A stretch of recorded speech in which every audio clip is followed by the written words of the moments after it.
And I didn't understand that, so I thought you could like give knowledge away and people would take it. But it doesn't work that way. So this idea, even though there's 20,000 of these or thousands of these houses all over the world, and even though there are families living in them now 15 years, and they've gone through winters without having to ever burn anything because the houses just naturally stay comfortable, still no one has heard about it because it has not entered the mainstream, the capitalist system. And the capitalist system works in communist China just as sure as it works here. There's only one system, and it's a system where you create capital and you exchange it for services or goods. And in China, they call it communism, but they have currency, they have paper, that's capital. It's the same damn system. They don't have a different system. The system of money is all over the world. And everywhere in the world you go, the only thing that they will accept universally is American currency. So if your system isn't integrated into the system of how people can earn American currency by propagating your thing, they ain't gonna propagate it. If they don't get the currency, they won't do it. Sure, there's messianic types that go off on the deep end and propagate things without being paid for it, but they don't last. And so it doesn't work if you're not part of the mainstream. Now, fast forward 15 years. So my business closed. I couldn't pay the people. The media, after making us famous and spreading this all over, all the publications, Better Homes and Gardens, Popular Science, Mother Earth News, hundreds of publications, after doing that and making us famous and rich, they shut it all off because we were getting too famous and too rich. And the oil companies were starting to say, wait a minute, we're paying your salaries, we're buying all the ads, and you're running all these articles about these guys doing solar stuff. We don't want to see any more articles. So in April of 1981, if you go to the library and do your 91, homework, 81, all media cut off all reporting about all alternative energy. There wasn't any articles after that. So that dried up the cash flow, dried up the company. I took the remaining $300,000 that I had left after it was all over and gave it to my employees and gave them work and set them on their own because the company wasn't going to keep going. So I ended up with basically nothing other than myself and my family and my household possessions and stuff. And I moved to Florida in '85. I was sick of the whole, quote, rat race. I'd been making a couple of million a year there at one point.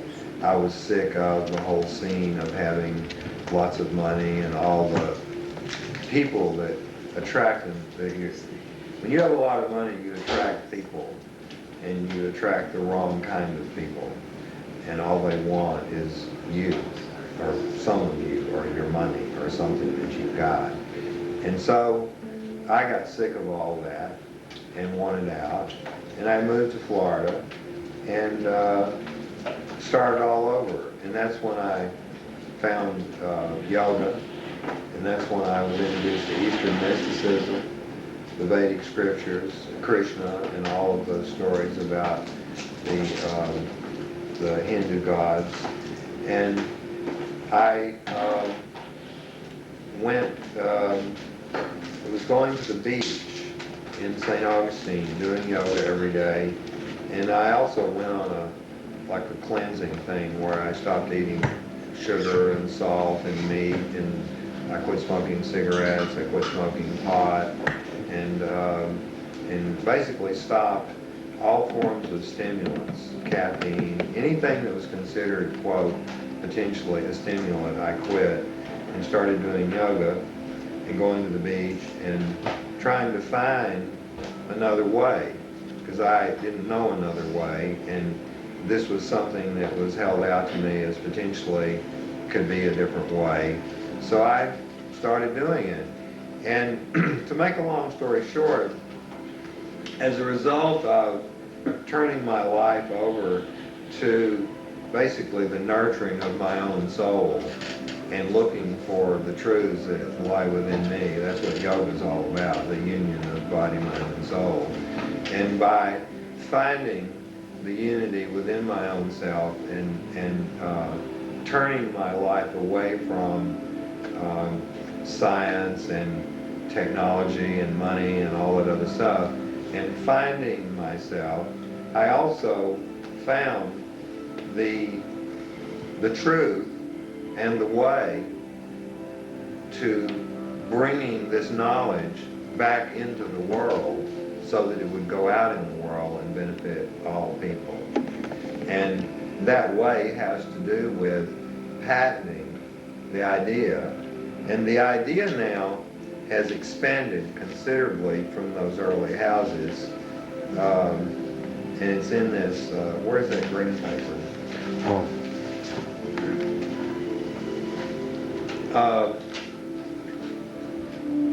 During all this time, during these past 10 years, 15 years since I left California, I have not really been able to put it down.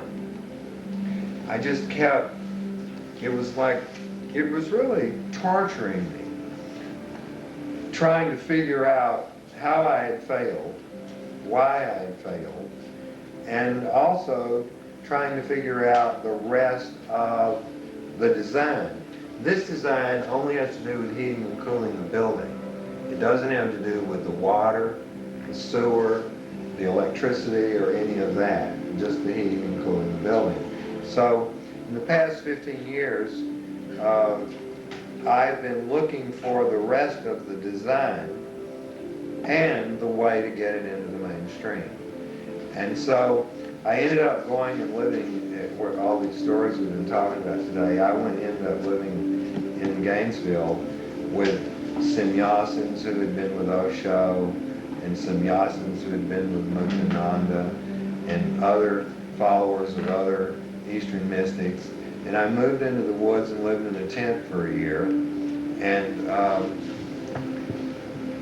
I realized when I was there, all I did was pray every day, all day long, every day. And I say pray, I was trying to meditate, but I didn't know what that was. So I met Kava. Did you ever meet Kava and Ash? The friends of Arjuna's. Kava taught me to count my breaths in the cave near Arjuna's house. And I learned to meditate in that cave just by counting my breaths. And it was during the process of sitting there counting how many times I breathed when I went out of body. And that's when I started getting revelations and insights into how all of this was going to come about, how it was all going to happen. And after living there for a year in the woods, the Great Spirit told me, it sounds silly, but it said, move to Palm Beach. Just live there.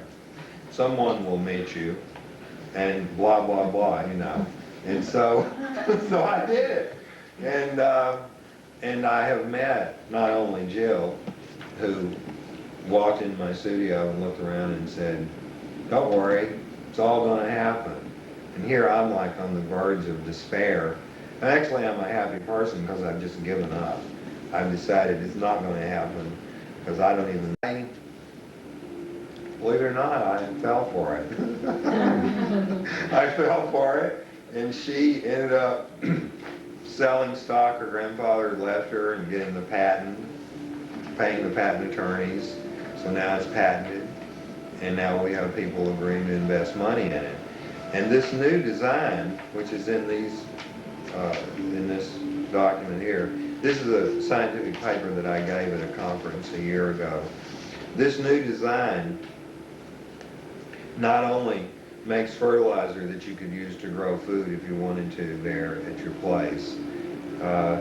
It makes all the electricity, it produces pure water, natural gas, heating, cooling, everything you need, everything we have now. It produces all of it, but it doesn't consume anything, and it has no combustion.